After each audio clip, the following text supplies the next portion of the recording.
Mau tahu gimana caranya menerapkan peta bumi datar ini jadi bentuk bola? Nih rumus matematikanya. Ini yang disebut sebagai azimuthal equidistant.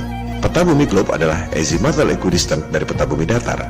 Seperti yang telah dijelaskan pada episode 5, USGS membuat peta Atlas Nasional Amerika dengan menggunakan azimuthal equidistant dari peta bumi datar. NASA tahu persis siapa Al-Biruni, makanya mereka menamakan sebuah kawah di bulan sebagai Al-Biruni Crater. Jadi, rumus matematika itu tergantung asumsi bentuk bumi bolanya. Itu kalau buminya dianggap bola sempurna. Kalau bentuknya oblate seperti yang dikatakan oleh Bill Nye, rumusnya lain lagi.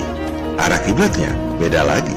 Kalau bumi bentuknya seperti buah pir, seperti yang dikatakan oleh Neil Tyson, rumus matematikanya beda lagi. Arah kiblatnya lain lagi. Jadi, bentuk bola yang bagaimana yang Anda pakai? Bola versi NASA, versi saintis seperti Bill Nye, atau versi saintis seperti Neil Tyson? Siapa imam Anda? NASA, Bill Nye, atau Neil Tyson?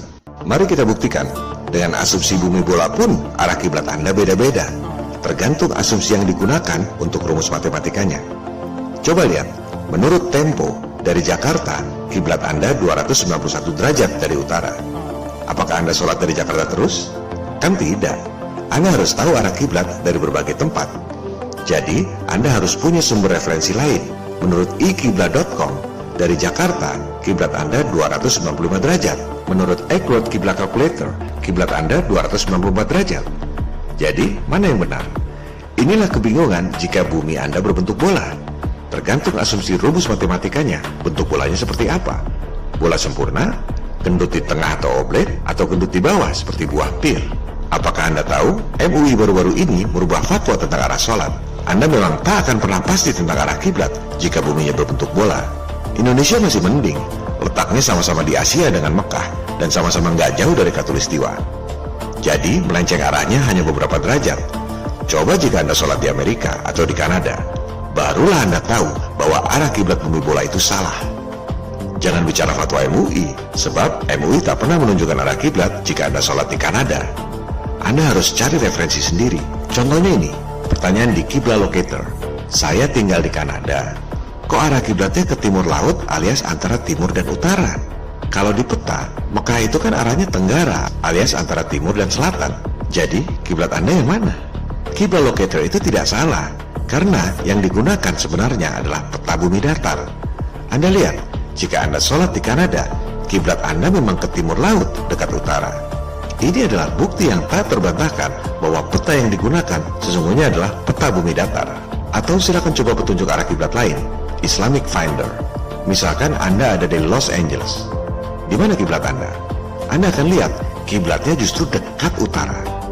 Jika Anda lihat peta standar berbasis bumi bola, maka adanya di tenggara Los Angeles, timur ke selatan sedikit.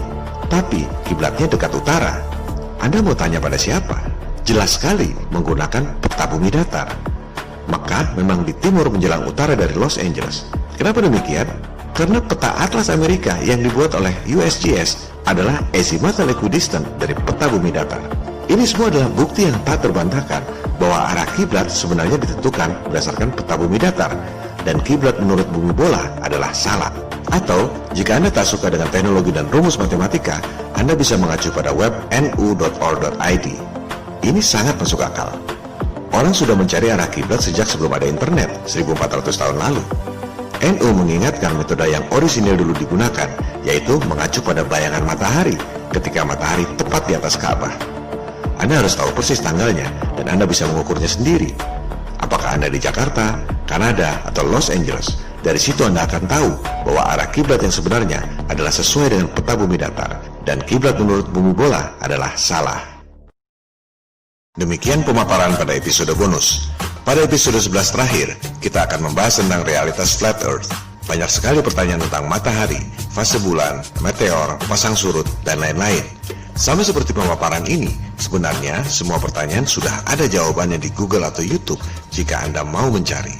Saya hanya merangkum dan memfiltrasi berbagai penjelasan agar mudah dipahami. Tujuannya tentu saja bukan hanya untuk memuaskan rasa ingin tahu tentang realitas flat earth, apalagi untuk berdebat adu domba awam versus awam. Tujuan utamanya adalah menggugat sistem yang solid, membongkar kebohongan agar kebenaran tampil dengan sendirinya untuk masa depan kemanusiaan kita. Sir, humanity. melawan kezaliman agar keadilan tampil dengan sendirinya. Fifth, social justice. Oleh sebab itu, sebelum membahas realitas flat earth, kita akan dalami dulu soal fokus 3 kebohongan itu. Misalnya, Anda dari kecil diajarkan bahwa bumi berotasi dengan kecepatan 1670 km per jam. Bumi mengelilingi matahari dengan kecepatan 108.000 km per jam. Matahari itu besar sekali, 400 kali lebih besar dari bulan, tapi jaraknya 400 kali lebih jauh. Tahukah Anda bagaimana cara menghitungnya? Kebanyakan pasti nggak tahu. Tapi Anda harus percaya. Jika Anda tidak percaya, Anda dianggap bodoh. Padahal Anda nggak tahu cara ngitungnya gimana. Sebaliknya, bukankah suatu kebodohan jika Anda mati-matian percaya pada teori-teori itu, padahal Anda nggak ngerti cara ngitungnya gimana? Jika Anda paham betul cara menghitungnya, justru Anda akan melihat titik lemahnya yang berpotensi meruntuhkan semuanya. Runtuhnya soal ini berarti runtuhnya seluruh kosmologi bumi bola, runtuhnya kredibilitas elit global. Ini yang paling penting. Runtuhkan dulu rejim bumi bola, baru kita bicara tentang flat earth. Jangan dibalik-balik. Sibuk berdebat teori flat earth, tapi nggak ngerti soal kebohongan bumi bola. Banyak orang takut melawan sistem. Mentalitas seperti itu yang bikin kita dijajah oleh negara kecil, bahkan oleh perusahaan, VOC. Orang kalau sudah penakut, seumur hidup akan dibully oleh orang lain, dijadikan sapi perah. Melawan sistem memang tidak mudah. Tapi, yang namanya sistem, jika kita tembak di tempat yang tepat, runtuhlah keseluruhan sistem. Ini enaknya melawan sistem. Sistem nilai tukar misalnya, ditembak di bagian yang tepat, runtuhlah nilai mata uang. Betul? Sistem pertahanan berbasis IT, jika ditembak di bagian yang tepat, runtuhlah seluruh sistemnya. Ini bedanya dengan people power, pertahanan rakyat semesta. Lawan akan bingung, tak tahu menghadapi siapa. Tak ada pusat kekuatan yang bisa dilumpuhkan. Ketiga fokus tadi berpotensi meruntuhkan keseluruhan sistem. Seberapapun hebatnya sebuah sistem, jika ditembak pas di titik lemahnya, maka runtuhlah sistem itu. Kita akan bahas pada episode 11 terakhir, Realitas Flat Earth. Terima kasih.